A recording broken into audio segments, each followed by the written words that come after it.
सुप्रभात बच्चों। तो आज आपका 7वें पाठ का जो है अनुवाचन कार्य है। प्रथम पुरुष एक वचन आप बोर्ड पे देख रहे हैं जो लिखा हुआ है, तीनों लिंग तथा सर्वनाम का प्रयोग कैसे किया जाता है, यह मैं आज आप लोगों को इस पाठ के अंतर्गत बताऊंगी। बच्चों, 5वें पाठ में धातु परिचय में आप लोगों को ये बताया गया है कि संस्कृत भाषा में 3 पुरुष होते हैं। यानी 5वें पाठ में धातु परिचय जो था उसमें बताया गया है कि संस्कृत भाषा में 3 पुरुष होते हैं।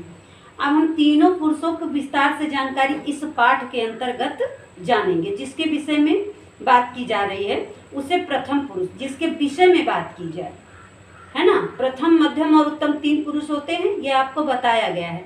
लेकिन अब ये तो आप जान गए कि प्रथम, मध्यम और उत्तम है, लेकिन कैसे इसको समझा जाए, तो जिसके बारे में, यानी थर्ड पर्सन, आप इंग्लिश में पढ़ रहे होंगे तो ये जानते होंगे जो थर्ड पर्सन यानी जिसके बारे में हम बात करते हैं वो संस्कृत में प्रथम पुरुष होता है, जिसके बारे में हम बता रहे हैं।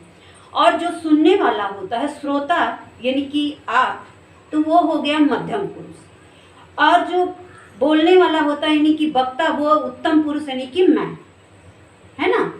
तो तुम का मतलब हो गया यहाँ तुम, इवाम, इवे यानी युष्मत शब्द का, इस युष्मत सर्वनाम का प्रयोग होता है।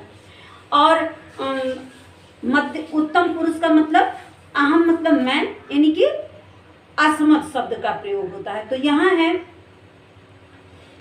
अस्मद और युष्मत।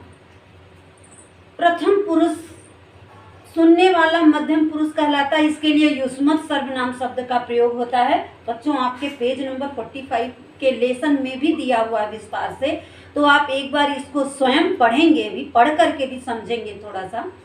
तो युष्मत सर्वनाम शब्द का प्रयोग बोलने वाला यानी कि उत्तम सर्वनाम शब्द का प्रयोग होता है, यानी कि सुनने वाले।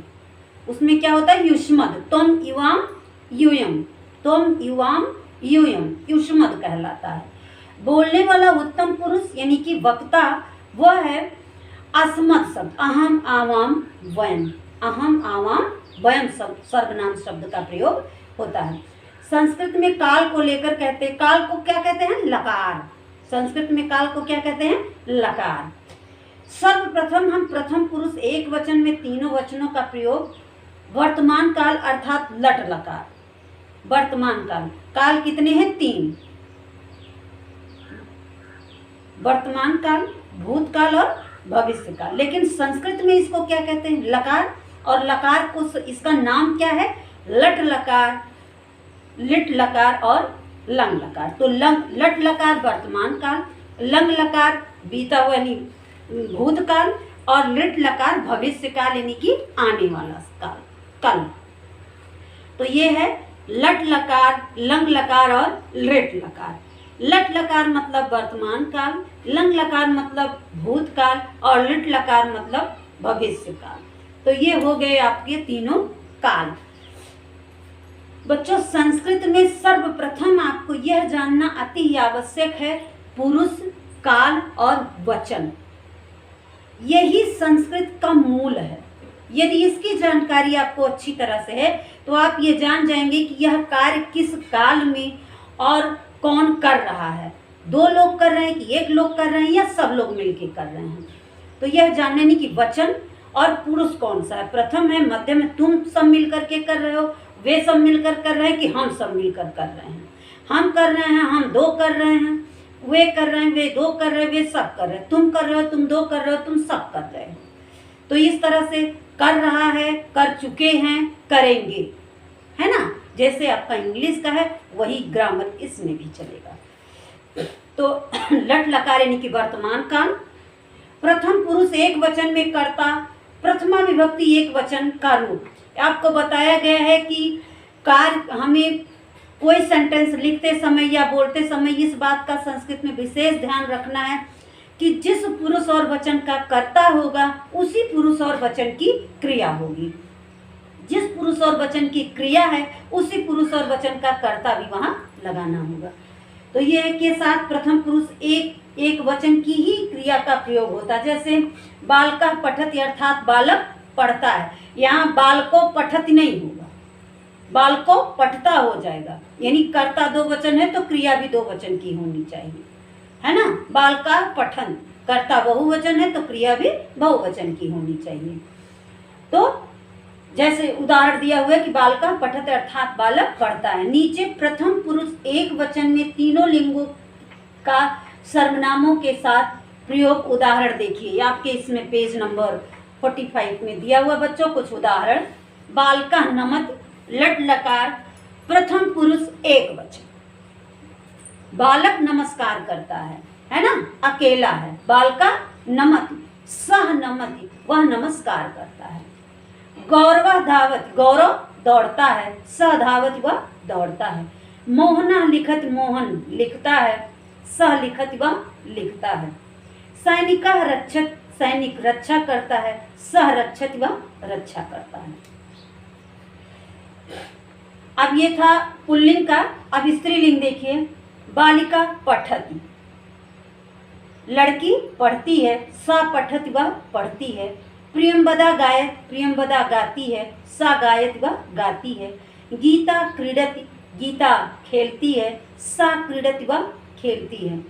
कोकिला कूजति, कोयल कूकती है। सा कूजति, वह कूकती है। ये पुल्लिंग और स्त्रीलिंग में हो गया। अब नपुंसक लिंग में देखिए। तत् फलम अस्ति, यह फल है। तत् चक्रम अस्ति, वह तत् फलम अस्ति, वह फल है। तत् चक्रम अस्ति, वह पहिया है, चक्का है, चक्र है। तत् छत्रम अस्ति, वह छाता है। तत् पत्रम पतति, वह पत्ता गिरता है।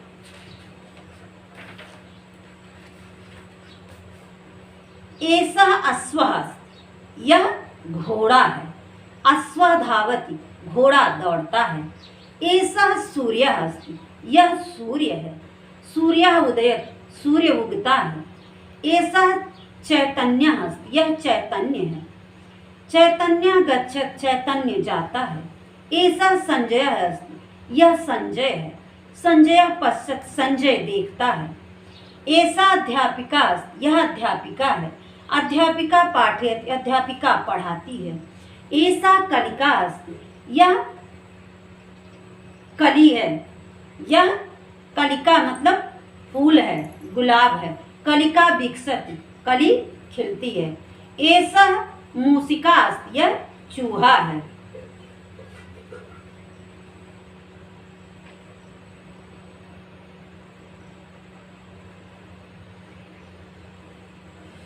यह ऐसा मूसिका, यह चूहिया है। मूसिका धावत, चूहिया दौड़ती है। ऐसा सरिता अस्ति, यह नदी है। सरिता बहत, नदी बहती है। एतत् विमानम अस्ति, यह अभी ऊपर जो है पुल्लिंग था, दूसरे नंबर पे स्त्रीलिंग था और अब ये नपुंसक लिंग है। एतत् विमानम अस्ति, यह विमान, हवाई जहाज है। यह जहाज है, विमान, यह जहाज है। विमानम उड्यते, जहाज उड़ता है। एतत् नक्षत्रम अस्ति, यह तारा है। नक्षत्रम प्रकाशयति, तारा प्रकाश देता है, तारा चमकता है। एतत् व्यजनम अस्ति, यह पंखा है। व्यजनम भ्रमति, पंखा घूमता है। एतत् पुष्पम अस्ति, यह फूल है। पुष्पम विकसति, फूल खिलता है। सः कः अस्ति, वह कौन है। सः नरः अस्ति, वह आदमी है। सः कः अस्ति, वह कौन है। सः सिंहः अस्ति, वह शेर है। सः कः अस्ति, वह कौन है। सः शुकः अस्ति, वह तोता है। सः कः अस्ति, वह कौन है। सः गजः अस्ति, वह हाथी है। सः का अस्ति, वह क्या है। सः बीड़ा अस्ति, वह बीड़ा है, स्त्रीलिंग का है। सः का अस्ति, वह कौन है। सः धरा अस्ति, वह धरती है। सः का अस्ति, वह कौन है। सः मक्षिका अस्ति, वह मक्खी है। सः का अस्ति, वह कौन है। सः दुर्गा अस्ति, वह दुर्गा है।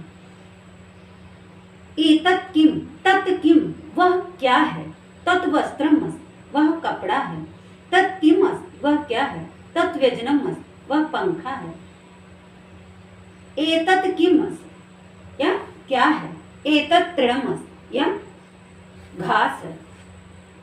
एतत् किम अस्ति, यह क्या है। एतत् गृहम अस्ति, यह घर है।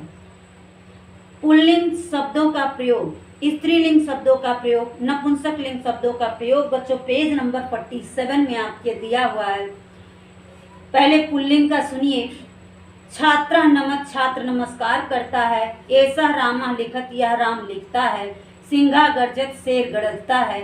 ऐसा वानरा कूदत, यह बंदर कूदता है। सह कृषका हस्ति, वह किसान, सह कृषका गच्छति, वह किसान जाता है। बालिका स्मरत, लड़की याद करती है। सा महिला वदत, वह स्त्री बात करती है। ऐसा रमा धावत, यह रमा दौड़ती है। ऐसा नमिता क्रीडत, यह नमिता खेलती है। गायिका गीतम गायत, गायिका गाना गाती है। तत् चित्रम अस्ति, वह चित्र है। एतत् पुस्तकम अस्ति, यह पुस्तक है। आम्रम मधुरम भवत, आम मीठा होता है। तत् रूपक्यम अस्ति, वह रुपया है। एतत् पत्रम अस्ति, यह पत्ता है। तो बच्चों आपका यह अनुवाचन कार्य जो है समाप्त हो गया इस पाठ का। अब अभ्यास कार्य हम आपको जो है अगले पीरियड में करवाएंगे। तो आज आपका इस पाठ का अनुवाचन कार्य समाप्त हो गया। एक बार आप इसको घर पे बैठ के अच्छी तरह से इसका फिर से रिवीजन आप स्वयं करेंगे। आपके पेज नंबर 45 पाठ 7 का यही आपका गृह कार्य है, जिसे आप एक बार पुनः पढ़ेंगे और पेंसिल से उसके नीचे अपनी किताब में उसका अर्थ लिख लेंगे, ताकि आपको बाद में कोई दिक्कत ना हो। कहीं भी आपको कोई परेशानी हो रही है तो आप फ़ोन कॉल करके हमसे सुबह दोपहर 2 बजे से लेकर शाम 9 बजे के पहले आप कभी भी हमसे बात कर सकते हैं। धन्यवाद।